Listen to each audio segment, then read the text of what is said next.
Hello everyone, welcome to tuition x. আপনারা যারা primary TET preparation নিচ্ছেন তাদের জন্য আজকের এই ভিডিওটি থাকছে পরিবেশবিদ্যা অর্থাৎ ইভিএস থেকে গুরুত্বপূর্ণ মোট 30টি প্রশ্ন উত্তর, যেগুলো আসন্ন প্রাইমারি টেটের জন্য অত্যন্ত গুরুত্বপূর্ণ। তো দেখে নিন পরিবেশবিদ্যা অর্থাৎ ইভিএস থেকে 30টি গুরুত্বপূর্ণ প্রশ্ন উত্তর। প্রথম প্রশ্ন, জমিতে যে সারটি ক্রমাগত ব্যবহার করলে জমি অম্লধর্মী হয়ে ওঠে সেটির নাম কি? জমিতে যে সারটি ক্রমাগত ব্যবহার করলে জমি অম্লধর্মী হয়ে ওঠে সেটি কি? উত্তর, সেটি অ্যামোনিয়া সালফেট। অ্যামোনিয়া সালফেট ক্রমাগত ব্যবহার করলে জমি অম্লধর্মী হয়ে ওঠে।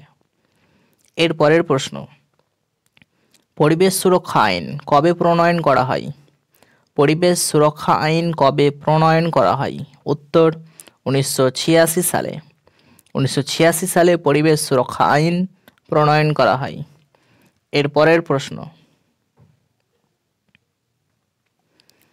পশ্চিমবঙ্গে আর্সেনিক দূষিত জেলার সংখ্যা কয়টি? পশ্চিমবঙ্গে আর্সেনিক দূষিত জেলার সংখ্যা কয়টি? উত্তর, 8টি। পশ্চিমবঙ্গে আর্সেনিক দূষিত জেলার সংখ্যা 8টি। এর পরের প্রশ্ন, পৃথিবীতে এখন কোন শক্তির চাহিদা সবচেয়ে বেশি? পৃথিবীতে এখন কোন শক্তির চাহিদা সবচেয়ে বেশি? উত্তর, পারমাণবিক শক্তি। পৃথিবীতে এখন পারমাণবিক শক্তির চাহিদা সবচেয়ে বেশি। এর পরের প্রশ্ন, যে সার জমিতে অধিক হারে ব্যবহার করলে জমি ক্ষারধর্মী হয়ে ওঠে সেটি কি? যে সার জমিতে অধিক হারে ব্যবহার করলে জমি ক্ষারধর্মী হয়ে ওঠে সেটি কি? উত্তর, পটাশ সার। পটাশ সার জমিতে অধিক হারে ব্যবহার করলে জমি ক্ষারধর্মী হয়ে ওঠে। এর পরের প্রশ্ন, ভারতের একমাত্র কোন অরণ্যে সিংহ দেখা যায়? ভারতের একমাত্র কোন অরণ্যে সিংহ দেখা যায়? উত্তর, গুজরাটের গির অরণ্যে। গুজরাটের গির অরণ্যে একমাত্র সিংহ দেখা যায়। এর পরের প্রশ্ন, ভারতের বৃহত্তম সুইস গেট কোন নদীতে অবস্থিত? ভারতের বৃহত্তম সুইস গেট কোন নদীতে অবস্থিত? উত্তর, দামোদর। দামোদর নদীতে ভারতের বৃহত্তম সুইস গেট অবস্থিত। এর পরের প্রশ্ন, অজন্তা গুহা কোন রাজ্যে অবস্থিত? অজন্তা গুহা কোন রাজ্যে অবস্থিত? উত্তর, মহারাষ্ট্র। মহারাষ্ট্র রাজ্যে অজন্তা গুহা অবস্থিত। এর পরের প্রশ্ন, সুবর্ণরেখা নদীর তীরে কোন ইস্পাত নগরী অবস্থিত? সুবর্ণরেখা নদীর তীরে কোন ইস্পাত নগরী অবস্থিত? উত্তর, জামশেদপুর। জামশেদপুর নদীর তীরে সুবর্ণরেখা নদীর তীরে জামশেদপুর ইস্পাত নগরী অবস্থিত। এর পরের প্রশ্ন, পৃথিবীর নিকটতম বায়ুমণ্ডলের স্তর কোনটি? পৃথিবীর নিকটতম বায়ুমণ্ডলের স্তর কোনটি? উত্তর, ট্রোপোস্ফিয়ার। পৃথিবীর নিকটতম বায়ুমণ্ডলের স্তর হচ্ছে ট্রোপোস্ফিয়ার। এর পরের প্রশ্ন, কচুরিপানায় নিম্নলিখিত কোন উপাদানটির পরিমাণ বেশি থাকায় এটিকে বায়োগ্যাসের উৎসরূপে ব্যবহার করা হয়? কচুরিপানায় নিম্নলিখিত অপশন থাকবে চারটে অপশনের মধ্যে কোন উপাদানটির পরিমাণ বেশি থাকায় এটিকে বায়োগ্যাসের উৎসরূপে ব্যবহার করা হয়? উত্তর হবে নাইট্রোজেন। কচুরিপানায় নাইট্রোজেন উপাদানটির পরিমাণ বেশি থাকায় এটিকে বায়োগ্যাসের উৎসরূপে ব্যবহার করা হয়। এর পরের প্রশ্ন, দার্জিলিংয়ের জঙ্গলে কোন প্রাণীটি দেখা যায়? দার্জিলিংয়ের জঙ্গলে কোন প্রাণীটি দেখা যায়? উত্তর, রেড পান্ডা। দার্জিলিংয়ের জঙ্গলে রেড পান্ডা প্রাণীটি দেখা যায়। এর পরের প্রশ্ন, পৃথিবীর যে অংশটিকে লিথোস্ফিয়ার বলে সেটি কি? পৃথিবীর যে অংশটিকে লিথোস্ফিয়ার বলে সেটি কি? উত্তর, ভূপৃষ্ঠ। পৃথিবীর ভূপৃষ্ঠ অংশটিকে লিথোস্ফিয়ার বলা হয়। এর পরের প্রশ্ন, অভয়ারণ্য ঘোষণার মাধ্যমে বিভিন্ন বিপন্ন প্রজাতি গন্ডারের প্রতিপালন এক প্রকার কি? অভয়ারণ্য ঘোষণার মাধ্যমে বিপন্ন প্রজাতি গন্ডারের প্রতিপালন এক প্রকার কি? উত্তর, ইন সিটু সংরক্ষণ। ইন সিটু সংরক্ষণ। এর পরের প্রশ্ন, মানুষ সেলুলোজ পাচিত করতে পারে না, অথচ তৃণভোজী প্রাণী এটি করতে পারে, কারণ কি?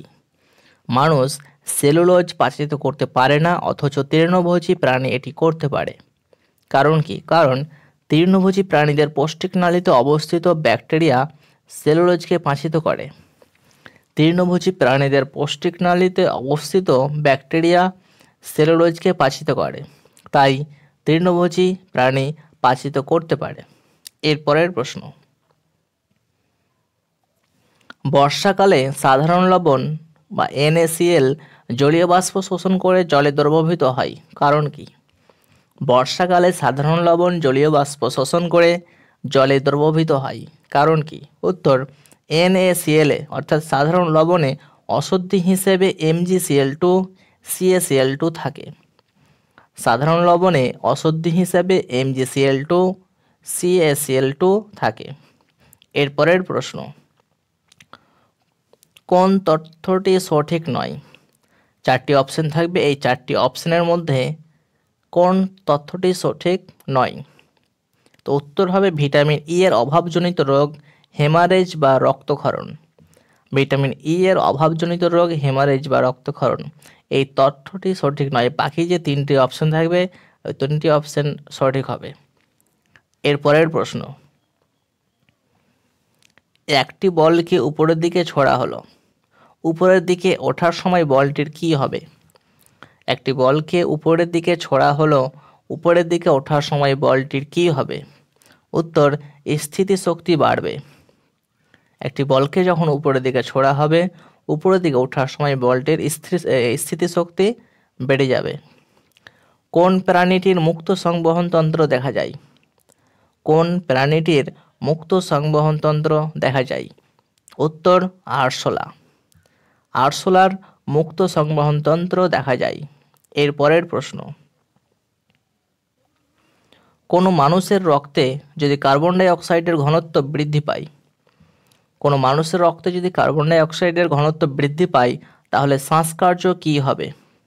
উত্তর, বৃদ্ধি পাবে। কোনো মানুষের রক্তে যদি কার্বন ডাই অক্সাইডের ঘনত্ব বৃদ্ধি পায়, তাহলে শ্বাসকার্য বৃদ্ধি পাবে। এর পরের প্রশ্ন, কোন রোগটি জল দূষণের ফলে হয়? কোন রোগটি জল দূষণের ফলে হয়, অর্থাৎ জলবাহিত রোগ? উত্তর, হেপাটাইটিস। হেপাটাইটিস জলবাহিত রোগ, এটি জল দূষণের ফলে হয়। এর পরের প্রশ্ন, বৃদ্ধি সহায়ক খাদ্য উপাদান কি? বৃদ্ধি সহায়ক খাদ্য উপাদান কি? উত্তর, প্রোটিন। বৃদ্ধি সহায়ক খাদ্য উপাদানটি হচ্ছে প্রোটিন। এর পরের প্রশ্ন, কোন ধরনের লেন্স হ্রস্ব দৃষ্টির চিকিৎসায় ব্যবহৃত হয়? কোন ধরনের লেন্স হ্রস্ব দৃষ্টির চিকিৎসায় ব্যবহৃত হয়? উত্তর, অবতল লেন্স। এই অবতল লেন্স হ্রস্ব দৃষ্টির চিকিৎসায় ব্যবহৃত হয়। এর পরের প্রশ্ন, কোনটি তড়িতের সবচেয়ে ভালো পরিবাহী? কোনটি তড়িতের সবচেয়ে ভালো পরিবাহী? উত্তর, রূপো। রূপো তড়িতের সবচেয়ে ভালো পরিবাহী। এর পরের প্রশ্ন, নিম্নলিখিত উক্তিগুলির মধ্যে কোনটি সত্য? চারটি উক্তি দেওয়া থাকবে, অর্থাৎ চারটি অপশন। ওই চারটি উক্তিগুলির মধ্যে কোনটি সত্য হবে? উত্তর, জি এর মান পৃথিবীর কেন্দ্রে শূন্য। এই জি এর মান পৃথিবীর কেন্দ্রে শূন্য, এই উক্তিটি সত্য।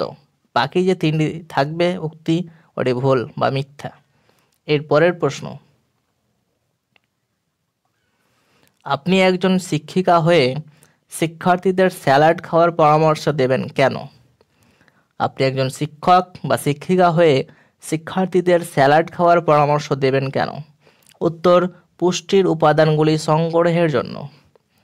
পুষ্টির উপাদানগুলি সংগ্রহের জন্য একজন শিক্ষক বা শিক্ষিকা হয়ে শিক্ষার্থীদের স্যালাড খাওয়ার পরামর্শ দেবেন। এর পরের প্রশ্ন, খাদ্য পিরামিডের সবচেয়ে নিচের স্তরকে কি বলে? খাদ্য পিরামিডের সবচেয়ে নিচের স্তরকে কি বলা হয়? উত্তর, উৎপাদক স্তর। খাদ্য পিরামিডের সবচেয়ে নিচের স্তরকে উৎপাদক স্তর বলে। এর পরের প্রশ্ন, ছায়াপথ প্রকৃতপক্ষে কি করে? ছায়াপথ প্রকৃতপক্ষে কি করে? উত্তর, সৌরজগৎ এবং অন্যান্য অনেক নক্ষত্রের সমাহার নির্দেশ করে। সৌরজগৎ এবং অন্যান্য অনেক নক্ষত্রের সমাহার নির্দেশ করে ছায়াপথ। এর পরের প্রশ্ন, কোন গ্যাসগুলি স্ট্র্যাটোস্ফিয়ারে প্রবেশ করলে ওজোন গহ্বরের সৃষ্টি হয়? কোন গ্যাসগুলি স্ট্র্যাটোস্ফিয়ারে প্রবেশ করলে ওজোন গহ্বরের সৃষ্টি হয়? উত্তর CH4, CFC ও SO2। CH4, CFC ও SO2 স্ট্র্যাটোস্ফিয়ারে প্রবেশ করলে ওজোন গহ্বরের সৃষ্টি হয়। এর পরের প্রশ্ন এবং এটি লাস্ট প্রশ্ন, হ্যালোজেন ট্যাবলেট ব্যবহার করা হয় কেন? হ্যালোজেন ট্যাবলেট ব্যবহার করা হয় কেন? উত্তর জল দূষণ রোধের জন্য।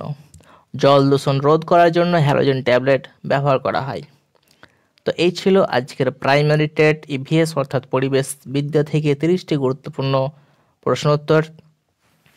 তো ভিডিওটি যদি ভালো লেগে থাকে তাহলে অবশ্যই একটি লাইক করবেন, কোনো প্রশ্ন থেকে থাকলে কমেন্ট করুন এবং চ্যানেলে প্রথম এসে থাকলে চ্যানেলটি সাবস্ক্রাইব করুন।